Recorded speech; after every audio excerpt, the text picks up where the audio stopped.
기독교 대안감리회 2021년 사순절 묵상집 2월 20일 묵상 4 우리의 시선을 하나님께로 마태복음 4장 10절에서 11절 이에 예수께서 말씀하시되 사탄아 물러가라 기록되었으되 주 너희 하나님께 경배하고 다만 그를 섬기라 하였느니라. 이에 마귀는 예수를 떠나고 천사들이 나와서 수종드니라. 아멘. 세례를 받으신 예수님은 성령에 이끌린 사역을 시작하십니다. 성령에 이끌린 구세주의 삶. 과연 어떻게 되어야 할까요? 우리의 생각으로는 곧바로 하나님의 아들다운 능력이 나타나고 그에 걸맞게 사람들의 열광과 지지를 받아야 할 것 같습니다. 하지만 성령은 전혀 다른 곳으로 이끄십니다. 광야에서 40일간 홀로 금식하게 합니다. 하루하루 금식하는 동안 예수님의 상황은 어떠했을까요?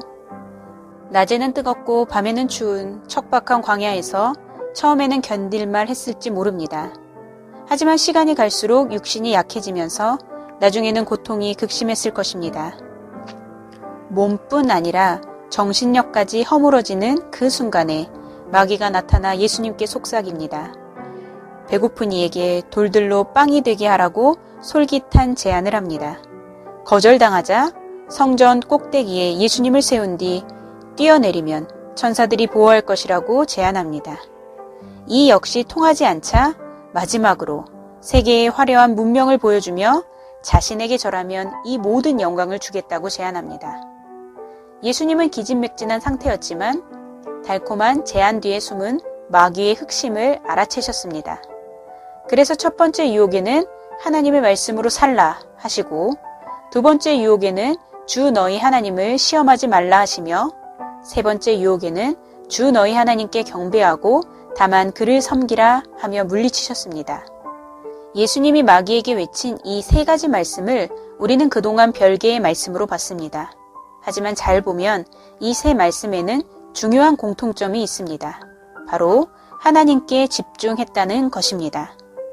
예수님은 끔찍한 굶주림 속에서도 먹을 것보다 먼저 하나님의 말씀에 집중했고 세상의 영화 대신 하나님의 뜻에 집중했습니다. 그리고 마지막에는 하나님만이 우리의 경배받기에 합당한 분임을 선언하였습니다. 즉 예수님은 무슨 제안을 받든지 가장 먼저 하나님께 집중했기에 마귀의 잘못된 제안을 단호하게 물리치실 수 있었습니다. 우리도 살면서 하나님의 것인지 마귀의 것인지 좀처럼 구분할 수 없는 속삭임을 듣습니다. 그때 누구의 것인지 어떻게 알 수 있을까요? 성경은 그 답을 분명하게 알려주고 있습니다. 우리의 시선을 하나님께 두는 길을 선택하십시오. 당장은 아쉬울 수 있습니다. 그러나 내 시선을 하나님께 두면 하나님께서 험한 세상에서 늘 승리하도록 도우실 것입니다. 기도합니다. 살다 보면 하나님의 음성인지 마귀의 음성인지 어느 길로 가야 할지 막막할 때가 있습니다. 그럴 때마다 예수님이 보여주시고 가르쳐주신 명확한 기준을 기억하게 하옵소서. 하나님을 신뢰하게 하시고 하나님께 더욱 집중하는 길을 선택하게 하옵소서. 예수님의 이름으로 기도합니다. 아멘.